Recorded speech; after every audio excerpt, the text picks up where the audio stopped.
What's up, my people? So happy Saturday, folks. So today is the start of a new weekly Saturday video where my members get to vote in which show they want me to review for the week. And I put that poll out on Friday morning after Friday midnight. So this week, General Hospital won the poll, and so I'm gonna be speaking speaking about General Hospital throughout the weeks, who I thought was the best character of the week, who I thought was the best storyline of the week, and then speaking about the rest of the storylines throughout the week. So starting now, the character of the week I would say is Alexis Davis. I feel that her life got turned upside down this week. First, Alexis, you're not really too bright. For a lawyer, you're not very bright right now. You threw that gun in the river without even confronting Christina. You could have at least confronted Christina to find out what had happened. But now, because of that, and because of your slime ball ex husband and your bitch ass daughter, ADA Molly, and your airhead daughter, Christina, now you done found yourself locked into Pentonville with with no bail either. I'm like, damn, they really had to put my girl through it. They stripped her down. They were patting her down. They showed her going through their whole experience. All that. When Sonny's this great man in integrity, but he's letting his baby mama go down for something he didn't even do. That she didn't do, that they know that he did. I'm like, damn, Alexis. But that is what made Alexis the character of the week, her having to. But she was strong through it, though. She's just strong. And then now she has Heather Weber as her cellmate. It's just crazy. Heather Weber's her cellmate. I'm like, that woman that was gonna jump off of the roof with your grandson. Now that's your cellmate. I'm like, wow, Alexis. Next time, Alexis needs to keep a cooler head and think things through. Go into lawyer mode. But Sonny hired Martin this week on Friday's episode to represent Alexis. So we'll see if Martin's able to get Alexis acquitted or if Sonny's going to finally be exposed for the murderer that he is. I mean, we already know he's a killer. He's a mobster.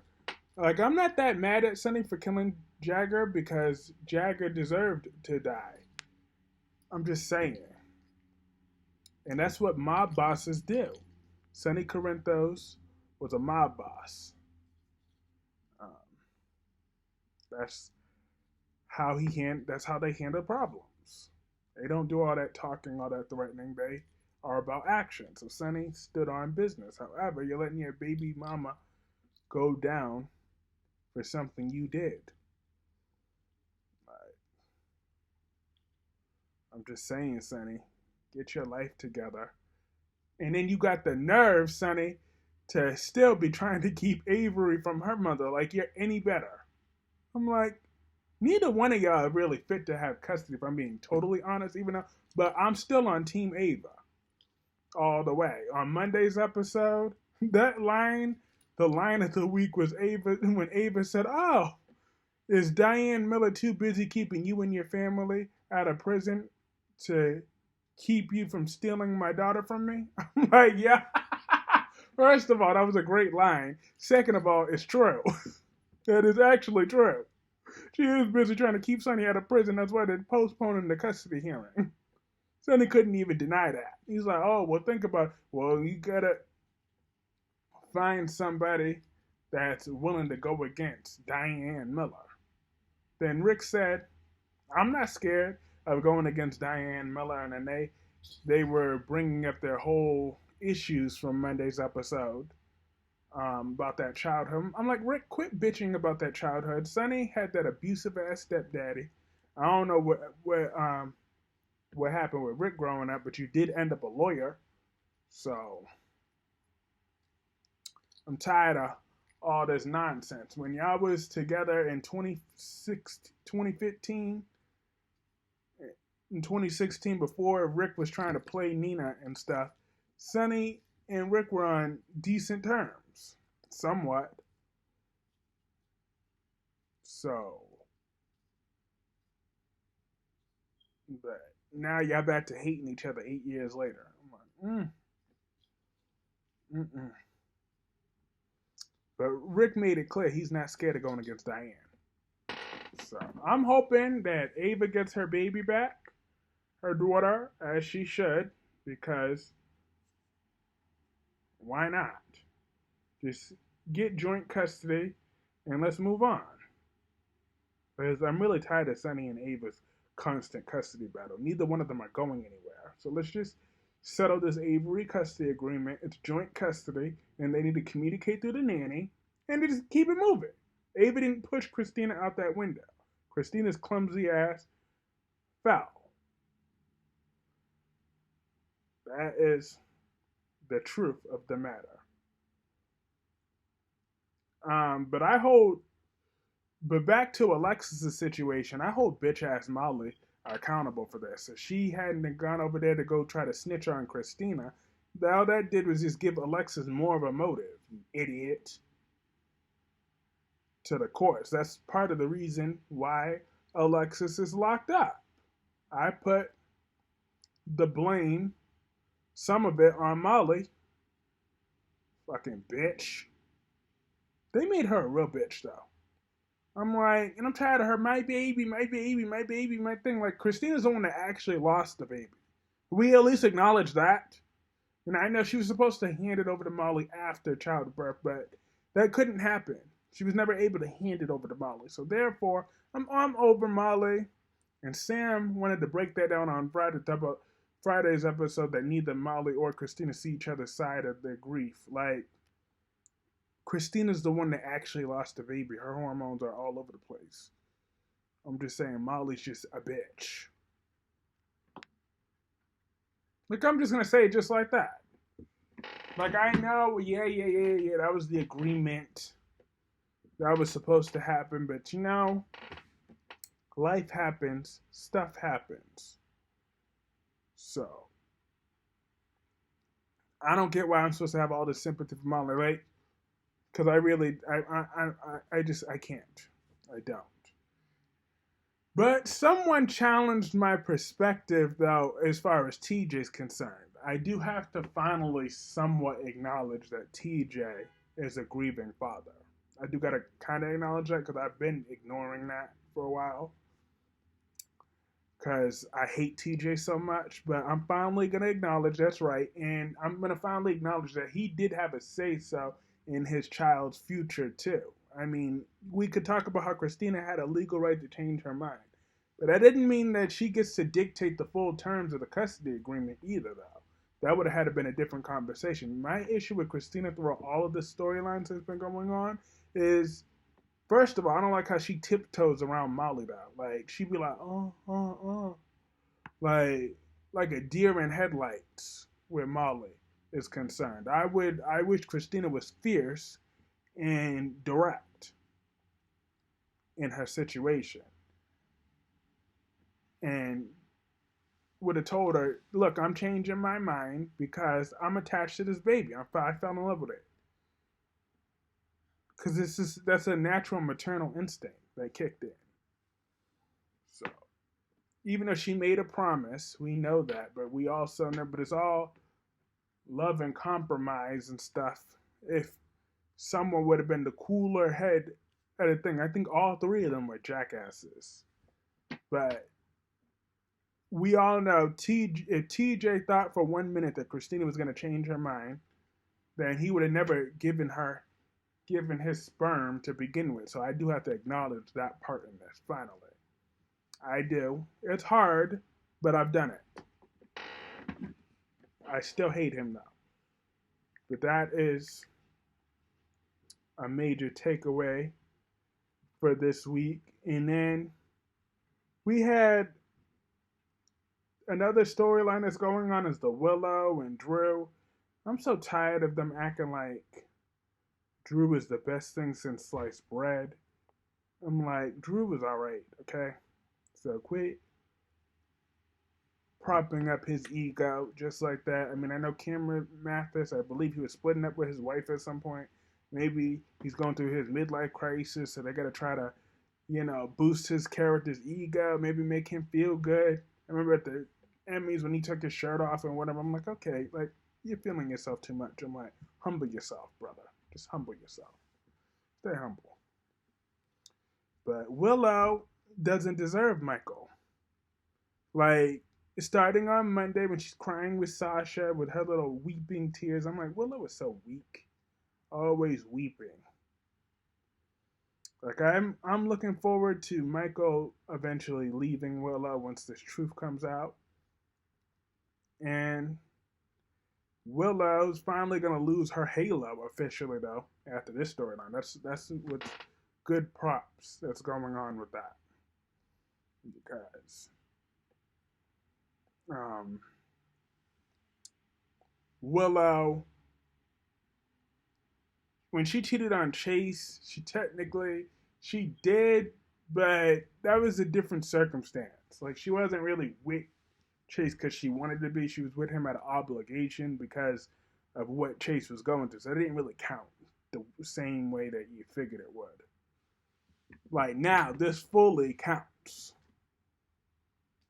Because she's happily married to Michael. Michael's been nothing but good to her.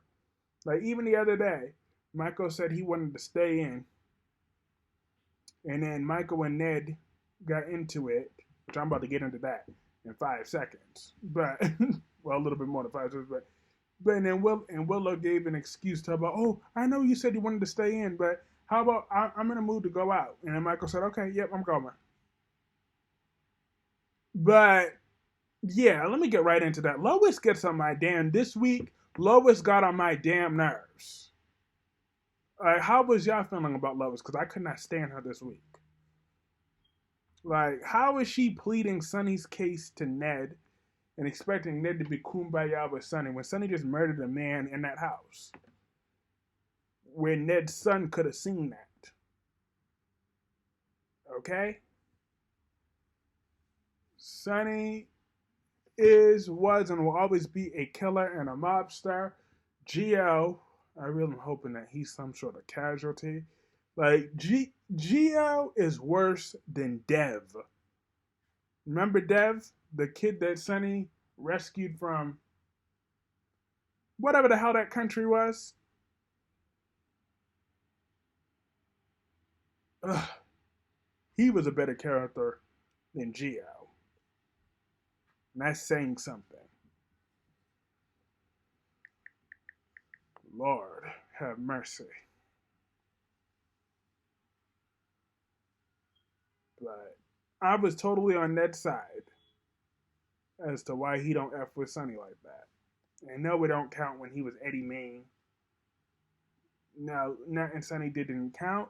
I'm happy that Elizabeth this week, she rejected Rick's advances. Rick has been trying to get Elizabeth back. And she ain't going for that. So, I'm proud of Elizabeth. I really don't want her back with Lucky, though, either, because Lucky's a deadbeat. Like, Lucky, yesterday's episode, he just had his hallucinations about what a deadbeat dad he is. Because he is a very big deadbeat dad.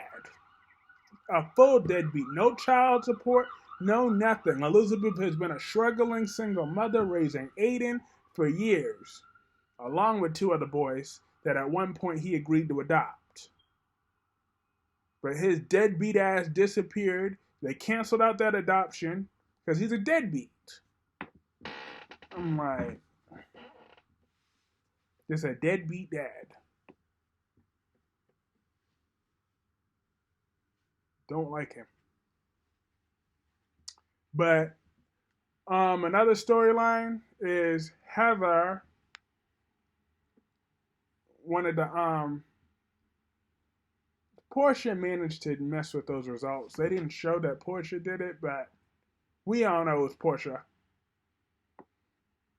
Like, I can't wait till High and Mighty Porsha gets knocked down a few pegs. Because she's doing too much at this point. She's doing way too much. Like, how do y'all feel about Porsha Robinson? Because I know that she getting on my last nerve. But I really am not feeling this Heather and Cyrus redemption story. Like, they try to push that narrative forward for both of them for a hot minute now. And I'm not liking it.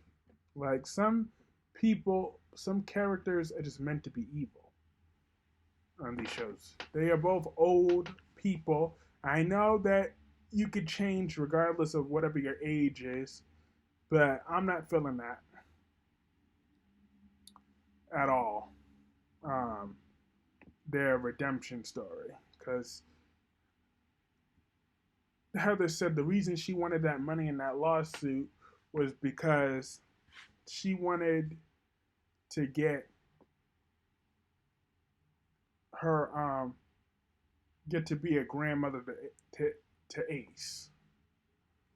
But that was her last chance at being a family. I'm like, you still have a son alive. Steve is alive somewhere. Shouldn't he be getting out of jail soon at some point? So we're gonna just ignore that. That Steve is her son too. What if he gives her another grandchild somewhere? Elizabeth's brother? I'm like, yeah. But at least Christina, I liked Christina talking with Felicia, getting her grief out with that. That's cool. Because at least she holds herself somewhat responsible with that. And she needs to acknowledge that Ava did not push her. That storyline needs to be out in the open. And then Holly, she's a gold digger. She's after that rich man. I'm like, good for her. Jordan and Isaiah, sparks are flying between them. Better than Curtis. And Curtis got promoted as acting CEO over Michael. You could tell Michael didn't like that. And the real reason Drew did that, because not only is he an asshole, but you're kissing around his wife and wait until Michael finds that out. He's going to bust your ass. I know Drew's a Navy SEAL, but Michael still might fuck him up. I'm just saying, Drew better watch out. Michael's not playing with you. And yeah, they said that was basically the summary of throughout this week of General Hospital. Let me know what y'all thought about General Hospital this week, and hit that like button if you can. Comment below, and I will see you all in my live stream tonight, 9:30 p.m. Eastern. Peace.